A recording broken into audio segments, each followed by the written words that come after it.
Hey everybody, today we're going to be talking about weighted averages. It's a skill that the ACT loves to test on, but aside from the ACT, it's also going to help you out a lot in academics for the rest of your career. It's how you're going to calculate your GPA. It's how you calculate your course grade. And beyond academics, it's how we go ahead and use different weights to assign things, like in all-star voting. So for the NBA, they use weighted averages for all-star voting. If you're not a basketball fan, well, you live in America, right? So it's also the same way that they elect presidents. They assign certain weights to certain states based on the fact of, Illinois has a very large weight because it's a lot bigger than some of the other states out there. Now, on the ACT, which we're going to focus on right now, you guys ran into a couple of questions on the mock interim you guys just took. The first question, in Mr. Smith's math class, the final grades are calculated 80% on tests, 15% on homework, 5% on workplace skills. If Luana holds a 75% test average, a 0 on homework, and 100 on her workplace skills, what's her current grade? Well, unfortunately, we only answered this at a 22% correct rate. Our goal is that next time you guys take one, you would get an 80%. Weighted averages. The second question, it might not look like a weighted averages question, it might look like a regular average question, but this is going to be much easier, and it's the same idea as question 1. Marquise worked for 15 days. He worked 10 hours for each day for the first 4 days. On 5 of the days, he worked for 4 hours each day, and the rest of the days, 3 hours each day. What's the average number of hours he worked each day?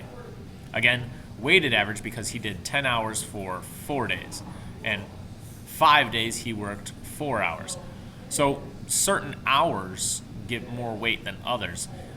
Based on the fact that he worked 4 hours for 5 days, that counts a little bit more than 10 hours for 4 days. So we're going to teach you guys how to do both of these. 22% on the first question. We actually got a little bit better. We did a 48% on this question. But we definitely want to turn that as well into an 80% as well. So let's jump into it. Weighted averages, what they actually are. In general, you calculate the mean, or hopefully you guys have heard, mean is another name for average. You calculate the mean or the average of a set of numbers by adding up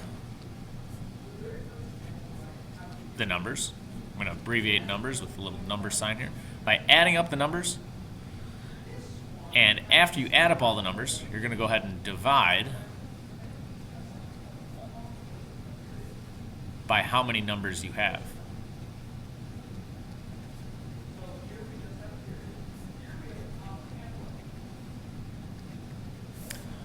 And I know you guys can, a lot of you guys can do average, but that's just a quick kind of recap there. The weighted mean, or like we said, instead of mean, we're actually going to use the word average. So the weighted mean, but instead we're going to go ahead and say the weighted average.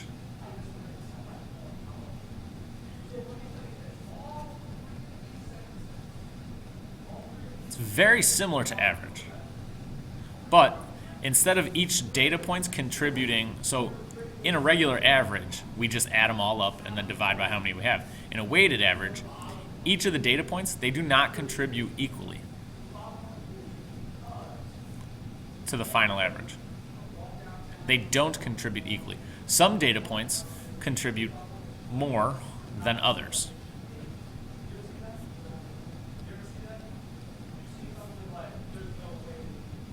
That same idea, like Illinois gets more power than some of the smaller states when it comes to voting for a president because Illinois is a bigger state.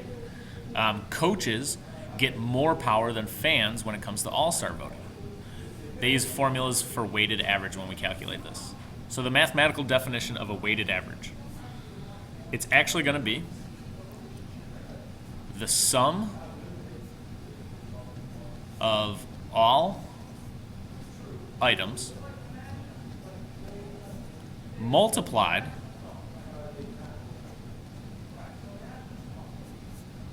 by their specific weight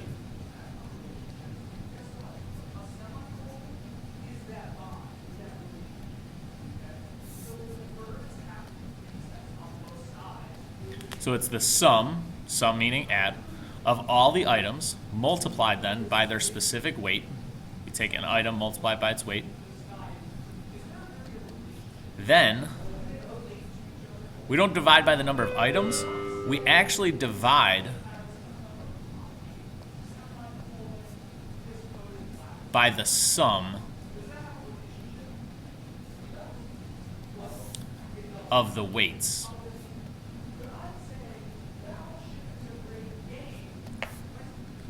I'll leave this up here for a second, guys. Make sure that you get the actual mathematical definition. The sum of all items multiplied by their specific weight, then divided by the sum of the weights. And we'll actually do a couple of practice items so you can see what this means. All right, the first example. In Ms. Rosales' chemistry class, there's 4 categories that factor into one's grades. The categories and the weights of each category are as follows. So tests count as 40%, homework counts as 20%, labs are 30%, and quizzes are 10%. That tells me tests count more than quizzes. So if you do really well on tests, it actually affects your grade more than doing really well in quizzes. Bruce has an 83% on tests. He's got a 95% on homework. He's got a 70% on labs and an 89% on quizzes. What is his current grade?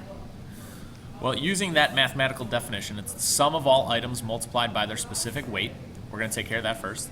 So we're going to add up all of these items, but we're going to multiply it by their weights. So 83 on tests.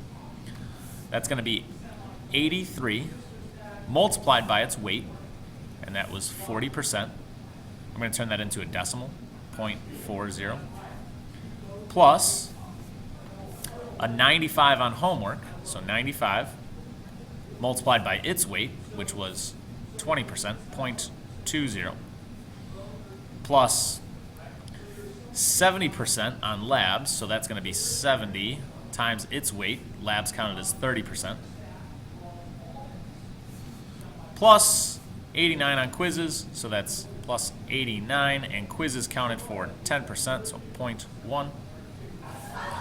So we took care of that first piece. It's the sum, so I add all of the items multiplied by their weight. And the second part tells me that I have to divide by the sum of the weights. So then I have to take all of these items and add those up. So that would be 40, but remember we're using 0.4 plus 0.2 plus 0.3 plus 0.1. And that will actually calculate their current overall grade. So we're going to do the math on this. 83 times 0.4 plus 95 times 0.2. And if you guys want, you can just grab a calculator and follow along with that, right? It's actually going to be, let's pull this up here. 83 times 0.4 plus 95 times 0.2 plus 70 times 0.3 plus 89 times 0.1 is going to give us an 82.1. So in the top, we're going to say 82.1, and that's going to be divided by the sum of the weights. 0.4 plus 0.2 plus 0.3 plus 0.1 is going to give me 1.0. If I divide anything by 1, it's just itself, 82.1%. So Bruce's current grade in class is an 82.1%. Let's do another example here. Jermaine has a 90 on homework, an 88 on tests, 85 on quizzes, and a 95 on labs. What's his current grade?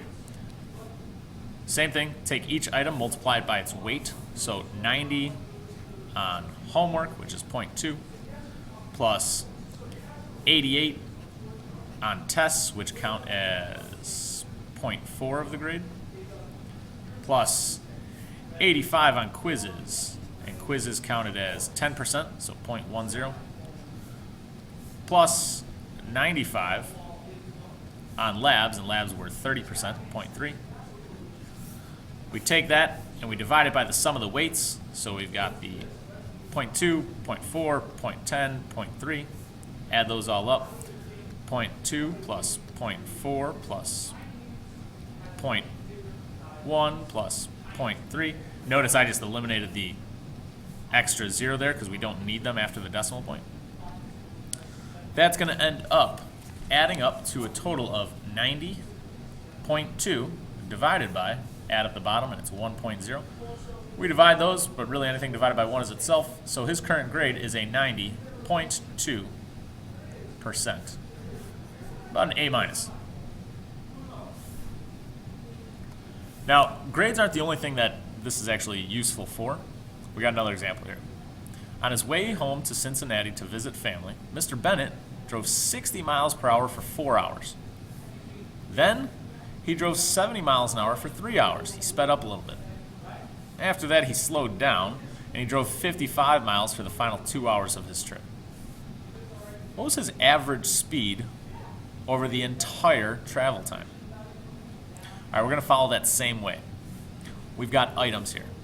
We would not, a common mistake would just be to add your times, 60 plus 70 plus 55, and divide it by 3.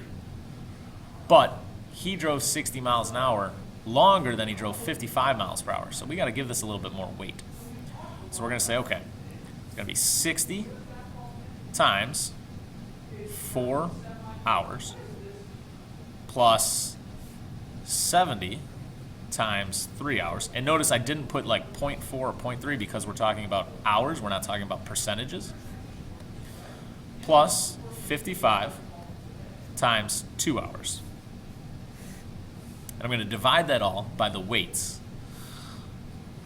4 hours, 3 hours, and 2 hours. Those are the weights in this because we did 60 miles and that counted for 4 hours. So that's kind of the weight of it.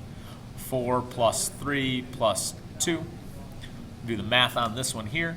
We end up multiplying the top and adding it up, and we get 560. 60 times 4 plus 70 times 3 plus 55 times 2 gives you 560. And the bottom, 4 plus 3 plus 2 equals 9. We can divide those two. 560 divided by 9 will give us a grand total of 62.222, repeating forever, so we'll just round it to the nearest hundredth. So that's 62.22 miles per hour. On average, he was driving about 62.22 miles per hour. Go ahead and try the next few problems here, guys, and check your answers with what we have.